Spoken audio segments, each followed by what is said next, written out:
शादी के पहले हम दोनों में करीब 1 महीने तक बात हुई, लेकिन उन्होंने ये बात नहीं बताई। फिर मुझे उनके बिना बताए उनकी उस बात का पता चल गया। मेरा नाम शिवानी है, घर की बड़ी बेटी। मैं और मेरा छोटा भाई, बस हम दो ही हैं। मम्मी डैडी मेरे बहुत अच्छे हैं, मुझे बहुत सपोर्ट किया है। जितना चाहा मुझे पढ़ाया। मैंने बीएड किया है। हमेशा से मुझे टीचर ही बनना था। मुझे अच्छे बच्चे अच्छे लगते हैं। परिवार और अपने सपने के बीच मुझे कभी प्यार में गिरने का समय ही नहीं मिला। मैं शुरू से ही अरेंज मैरिज चाहती थी।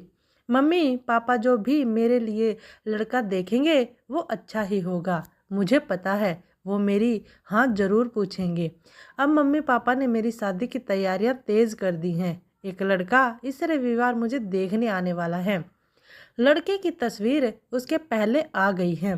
पापा पहले लड़के की खोज खबर अच्छे से निकलवा लेते हैं, फिर ही मुझे किसी की तस्वीर दिखाते हैं।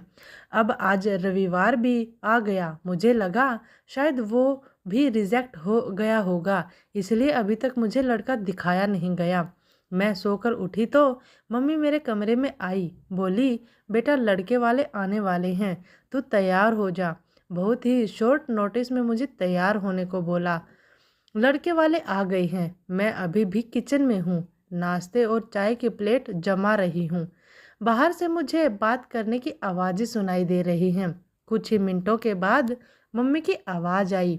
मैं बाहर ट्रे लेकर गई। ट्रे रख कर मैंने सबसे पहले उसके मम्मी और पापा को नमस्ते किया। फिर मैंने उसकी तरफ देखा। सच बोलूँ तो लड़का बहुत स्मार्ट था। सिंपल शर्ट और जींस में आया था। चेहरे पर एक मासूमियत थी। मैंने तो मन में हाँ कर दी थी, पर मेरी हाँ से क्या होता है, उसे भी मैं पसंद आनी चाहिए। फिर घर वालों ने बोला कि बेटा अकेले में कुछ बात करनी हो तो कर लो। उसने मना किया, पर फिर भी घर वालों ने हमें अकेले कमरे में भेज दिया। चुप रहा वो। मुझे लगा मैं उसे पसंद नहीं हूँ, इसलिए बात नहीं कर रहा। फिर मैंने ही चुप्पी तोड़ दी। पूछा आप क्या करते हो? बोला मेरा नाम तो आपको पता होगा। नहीं भी मैं तो बता देता हूँ, मेरा नाम मयूर है। बिजनेस है प्रॉपर्टी का। अपने बारे में फिर बताने लगा। कुछ देर हमारी बात हुई, फिर बाहर से मम्मी की आवाज़ आ गई। बड़ों में बात हुई और रिश्ता तय हो गया। उसके घर वाले जल्द ही शादी करना चाहते थे। पिताजी ने अपनी खोज कर ली थी, इसलिए शादी 1 महीने बाद ही तय हो गई। इस दौरान मैंने मयूर का नंबर लेकर उससे बात करना चाही। मुझे लगा कि वो थोड़े शर्मीले हैं, इसलिए मैंने ही पहल की। करीब 1 महीने हम में बहुत बात हुई और प्यार वाली फीलिंग क्या होती है ये मुझे पता चल गया था। फिर हमारी शादी का दिन आ गया और मैं अंदर ही अंदर बहुत खुश थी। मम्मी पापा को छोड़ जाने का गम तो था, लेकिन लगा कि मुझे सही जीवन साथी मिल गया है।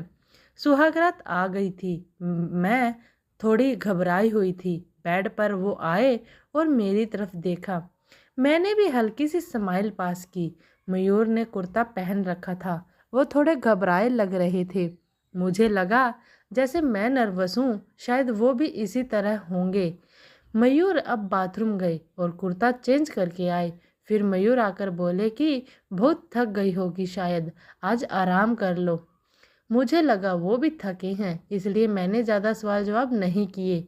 अगली सुबह वो बाथरूम में फ्रेश होकर नहाकर और कपड़े ही भी अंदर ही चेंज करके आए। मुझे थोड़ा अजीब लगा। फिर मैंने सोचा शायद उनकी यह आदत होगी। अगली रात फिर आई और मयूर ने फिर ऐसा ही किया। अभी तक वो मेरे पास भी नहीं आए थे। अब मुझे लगा कि मयूर कुछ छुपा रहे हैं, क्योंकि उसके चेहरे पर साफ दिखाई दे रहा है। अगली रात जब वो बाथरूम से कपड़े चेंज करके आए तो मैंने उन्हें टोक ही दिया। आप क्या छुपा रहे हैं? कुछ बात है तो आप मुझसे कह सकते हैं। वो बोले बात तो है, जल्द ही तुम्हें पता चल जाएगी, पर तुम्हें शायद बुरा लगेगा। मैंने बोला आप नहीं बताएंगे तो ज़्यादा बुरा लगेगा।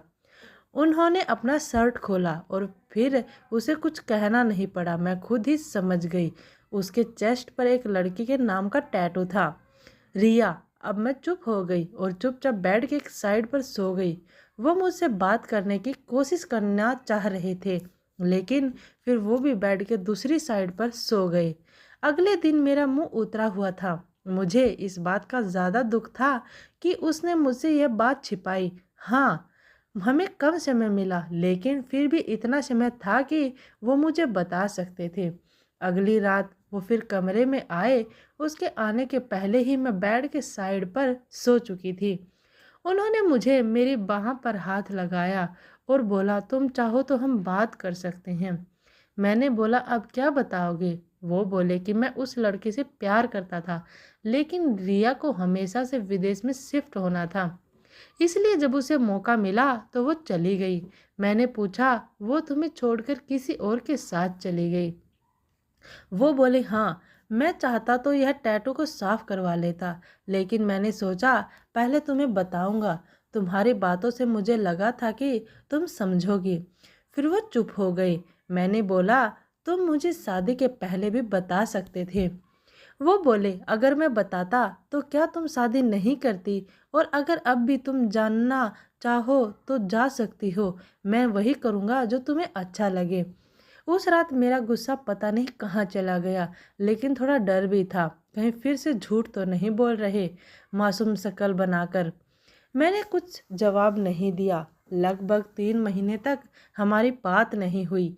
मैं भी अपने पापा की तरह उनकी परीक्षा ले रही थी।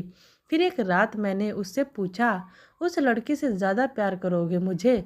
वो बोले, वो तो उसी रात हो गया था जब तुमने सच सुनने के बाद मुझे माफ़ कर दिया था। मैंने बोला, मैंने कब बोला कि मैंने माफ़ कर दिया? वो बोले, तो अब बोल दो। उनकी मासूम शक्ल ने मुझे उसके गले लगने पर मजबूर कर दिया था। मुझे सच में अच्छा पति मिला है। आखिर अच्छे लोगों के साथ होता अच्छा ही है, तभी इनको रिया नहीं मिली।